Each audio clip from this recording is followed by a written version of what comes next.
வணக்கம். AI Indian வழங்கும் AI Tamil மொழி சேவைக்கு வரவேற்கிறோம். முக்கிய தகவல்கள் எந்த மொழியில் இருந்தாலும் அதை தமிழர்களுக்காக தமிழில் வழங்குவதே ஏஐ தமிழின் நோக்கம். நேற்று இந்திய பிரதமர் திரு நரேந்திர மோடி அவர்கள் புது டெல்லியில் நடந்த ஒடிசா பர்மா கொண்டாட்டத்தில் ஆற்றிய உரையை கேளுங்கள். ஜெய் ஜெகநாத். ஜெய் ஜெகநாத். மத்திய அமைச்சரவையில் உள்ள எனது சகாக்கள் ஸ்ரீ தர்மேந்திர பிரதான் ஜி, ஸ்ரீ அஸ்வினி வைஷ்ணவ் ஜி, ஒடியா சமாஜ் தலைவர் ஸ்ரீ சித்தார்த் பிரதான் ஜி, ஒடியா சமாஜின் பிற அதிகாரிகள், ஒடிசாவைச் சேர்ந்த அனைத்து கலைஞர்கள், பிற பிரமுகர்கள், பெண்கள் மற்றும் தாய்மார்களே.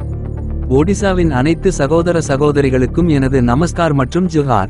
ஒடிசாவின் கலாச்சாரம் ஒடிசா பர்பா 2024 இன் பிரம்மாண்டமான கொண்டாட்டத்தின் ஒரு பகுதியாக இருப்பதில் நான் பெருமைப்படுகிறேன். உங்கள் அனைவரையும் சந்திப்பது எனக்கு மிகுந்த மகிழ்ச்சியை தருகிறது. ஒடிசா பர்பாவை முன்னிட்டு உங்கள் அனைவருக்கும் ஒடிசா மக்களுக்கும் எனது மனமார்ந்த வாழ்த்துக்களை தெரிவித்துக் கொள்கிறேன். இந்த ஆண்டு ஸ்வபாபா கபி கங்காதர் மெஹரின் நூற்றாண்டு நினைவு நாளை குறிக்கிறது. இந்த சந்தர்ப்பத்தில் அவருக்கு அஞ்சலி செலுத்துகிறேன்.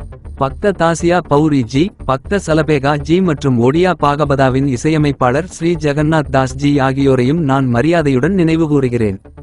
பாரதத்தை அதன் கலாச்சார பன்முகத்தன்மையின் மூலம் உயிர்ப்புடன் வைத்திருப்பதில் ஒடிசா குறிப்பிடத்தக்க பங்கை கொண்டுள்ளது. நண்பர்களே, ஒடிசா எப்போதும் புனிதர்கள் மற்றும் அறிஞர்களின் பூமி.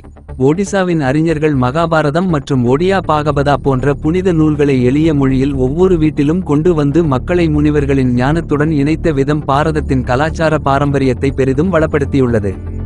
ஜெகநாத் ஜியை பற்றிய பரந்த இலக்கியம் ஒடியா மொழியில் கிடைக்கிறது. பகவான் ஜெகநாதரை பற்றிய ஒரு கதை எனக்கு எப்போதும் நினைவில் இருக்கிறது. இறைவன் தனது கோவிலை விட்டு வெளியேறி தனிப்பட்ட முறையில் ஒரு போருக்கு தலைமை தாங்கினார். போர்க்களத்திற்கு செல்லும் வழியில் அவர் தனது பக்தரான மாணிக்க கௌதுனியால் பரிமாறப்பட்ட தயிர் சாப்பிட்டார். இந்த கதை நமக்கு ஆழமான பாடங்களை கற்றுத் தருகிறது. நாம் தூய நோக்கத்துடன் செயல்பட்டால் இறைவன் தானே நம்மை வழிநடத்துகிறான் என்பதை நினைவூட்டுகிறது. ஒவ்வொரு சூழ்நிலையிலும் நாம் தனியாக இல்லை என்பதை நினைவில் கொள்ள வேண்டும். கடவுள் நம்முடன் இருப்பதால் நாம் எப்போதும் +1 ஆக இருக்கிறோம். நண்பர்களே, ஒடிசாவின் துறவி கவி பீமா போய் கூறினார், மோ ஜீவன் பச்சே, அதாவது உலகின் இரட்சிப்பை உறுதி செய்தால் என் வாழ்க்கை துயரத்தில் விழட்டும். இந்த ஆவி ஒடிசாவின் கலாச்சாரத்தை உள்ளடக்கியது. ஒடிசா ஒவ்வொரு காலகட்டத்திலும் தேசத்திற்கும் மனித குலத்திற்கும் எப்போதும் சேவை செய்து வருகிறது. புனித பூரி தாம், ஏக் பாரத் ஸ்ரேஷ்ட பாரத், ஒரே இந்தியா மகத்தான இந்தியா என்ற கருத்தை வலுப்படுத்தியுள்ளது. ஒடிசாவின் துணிச்சலான மகன்கள் பாரதத்தின் சுதந்திர போராட்டத்தில் குறிப்பிடத்தக்க பங்களிப்பை வழங்கினர். பைகா கிளர்ச்சியின் தியாகிகளுக்கு நாம் செலுத்த வேண்டிய கடனை ஒருபோதும் திருப்பிச் செலுத்த முடியாது. பைகா கிளர்ச்சியின் நினைவு தபால் தலை மற்றும் நாணயத்தை வெளியிடும் பாக்கியம் எனது அரசாங்கத்திற்கு கிடைத்தது. நண்பர்களே, உத்கல் கேசரி ஹரே கிருஷ்ண மகாதப் அவர்களின் பங்களிப்பை நாடு முழுவதும் நினைவு கூர்கிறது. அவரது 125வது பிறந்த நாளை மிக பிரமாண்டமாக கொண்டாடுகிறோம். ஒடிசா வரலாறு முழுவதும் குறிப்பிடத்தக்க தலைமைத்துவத்தை தேசத்திற்கு வழங்கியுள்ளது. இன்று பழங்குடி சமூகத்தைச் சேர்ந்த ஒடிசாவின் மகள் திரௌபதி முர்மு ஜி பாரதத்தின் குடியரசுத் தலைவராக பணியாற்றுகிறார். இது நம் அனைவருக்கும் மிகப்பெரிய பெருமை. ஒடிசா மட்டுமின்றி பாரதத்தின் ஒட்டுமொத்த பழங்குடி சமூகத்திற்கும் பயனளிக்கும் வகையில் பாரதம் முழுவதும் உள்ள பழங்குடியின சமூகங்களுக்கான ஆயிரக்கணக்கான கோடி மதிப்பிலான நலன்புரி முயற்சிகளுக்கு அவரது தலைமை ஊக்கம் அளித்துள்ளது.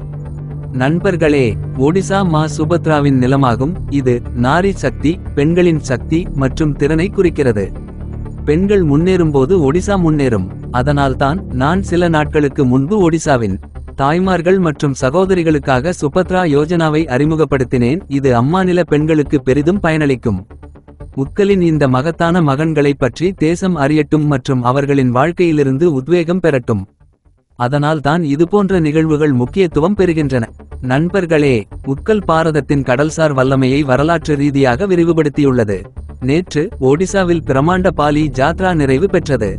இந்த ஆண்டும் நவம்பர் 15ஆம் தேதி கார்த்திக் பூர்ணிமாவில் தொடங்கி கட்டாக்கில் உள்ள மகாநதியின் கரையில் அதன் பிரம்மாண்டமான கொண்டாட்டம் நடைபெற்றது.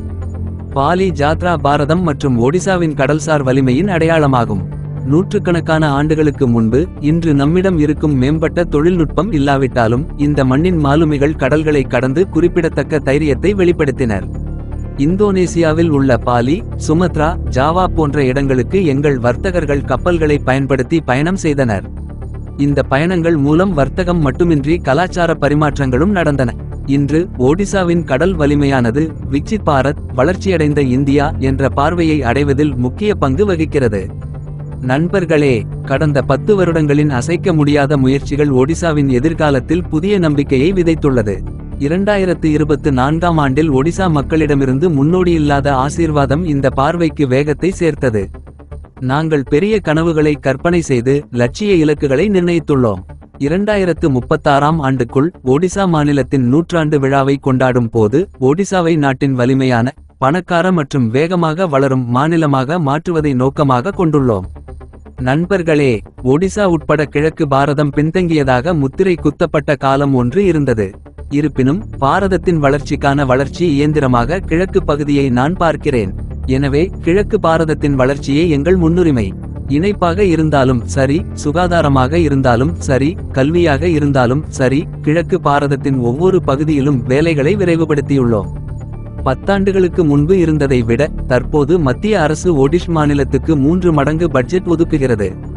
இவ்வாறு பிரதமர் மோடி அவர்கள் பேசியுள்ளார். நமது AI தமிழ் யூடியூப் சேனலை பின்தொடர்ந்தது வாருங்கள்.